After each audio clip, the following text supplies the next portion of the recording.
Thank you, Mr. Chairman. Just real quick, I know that the department has been in a lot of conversation here this evening, and just a few items. I did have to answer Mr. Stewart's, I did have an excessive meeting today with the mayor and the safety service director to talk about the Parks and Recreation Department. Went back to my office and proceeded to take a look at cutting $500,000 from my budget. It's not as easy as we would cease to exist. And I know Mr. Gibbs had mentioned going to the Metro Park. Sure, that's all fine and well too, but that's also on a tax-based issue as well. 1.3 mils of our taxes from Elyria goes to the Metro Parks, and I'm sure their department is going down as well. But just a few items that I have to overcome, the things that we have to, not only laying out people, but just a few things that I took a look at what we have to so-called cancel or cut if we want to do it immediately. One would be, of course, the ice arena. We're scheduled to be open until the end of March. We have a third session of skating lessons that people have signed up for, over close to 200 people in that. We'd have to give refunds. We've got high school hockey games scheduled. We've got youth hockey games scheduled. Not to mention the birthday parties and things and the open skates that the 500 kids go to on Friday nights to take care of that. To shut that down immediately would be difficult. Secondly, looking at our facilities, just the other night we passed $40,000 in our CDBG funds to fund our senior programs. Our senior programs would be cut completely.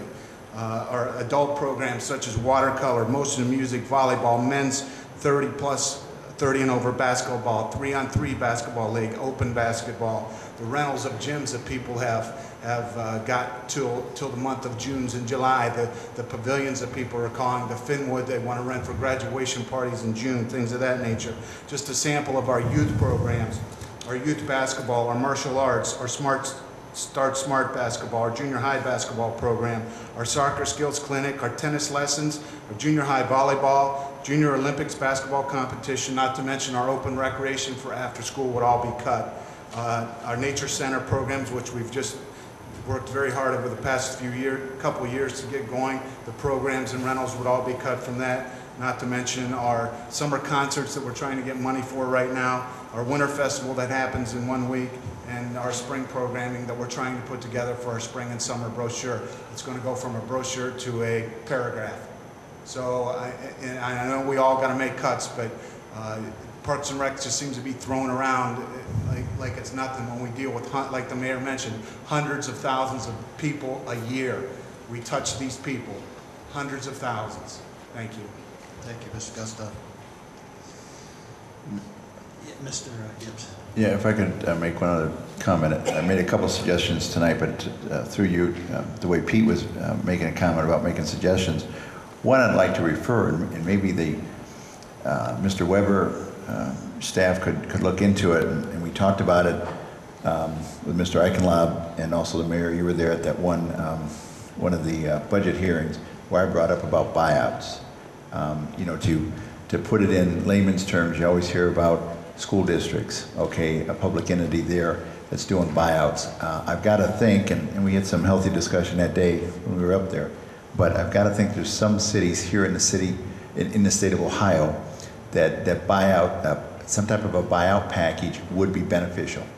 I don't know where to start or where to look, but I would refer. Okay.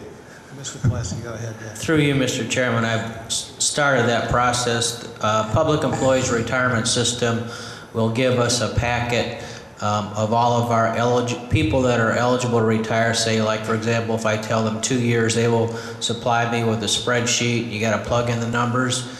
Police and Fire Pension does not offer that program, so we're limited to employees under Public Employees Retirement System. And what you do is council would have to take a look at it. We'll have to take a look at the savings. But what it involves is, say, like if you say 2 years within retirement, you identify those people, you offer the buyout, and what it is the city basically pays their share and the city share of retirement based on their current salary, and basically you're buying them 2 years of service, and then they can walk out, leave with 2 years bought, you know, they would have 28 years in or what have you, and they could retire then. Of course, the savings would occur if you don't replace those people and you save on their salaries. Well, I actually did that for my job. I looked at the PERS, and you lose valuable employees. But yeah, Mr. Gibbs. yeah, I was just going to say, and we had some of that discussion that day when we were up there, but also I think a savings is when you can prorate that and you do it. I mean, you're talking a buyout pretty much within a certain time frame, probably 12 to 24 months. But if you can extend that to a 36, 48 month, I think that's a benefit because you know, like, history repeats itself and we're going to turn ourselves around. And therefore you defer your payouts. Payouts as far as sick time and vacation time? Yeah, I think that's all negotiable. That's always been negotiable. Currently, it is not. It's in the contract. I mean, there's wording in all the contracts basically on how you pay unused sick and vacation time. In the Chapter 165, I have to make a minimum of quarterly payments, so it has to be paid off within 1 year of leaving. But I think we're actually talking about two different things. When you enter into a program through PERS, you're actually paying for their, adding to their retirement and buying them out, and they're gone. I think what you're referring to maybe is extending their unused sick and vacation over a period of time, which I guess you can negotiate that, but that's still money you're going to pay, whether you pay it over a period of time or within a year. But I have requested the disc from PERS, and it'll take a while to plug in the numbers and see what the savings are, but it's in the works. Thank you. Thank you.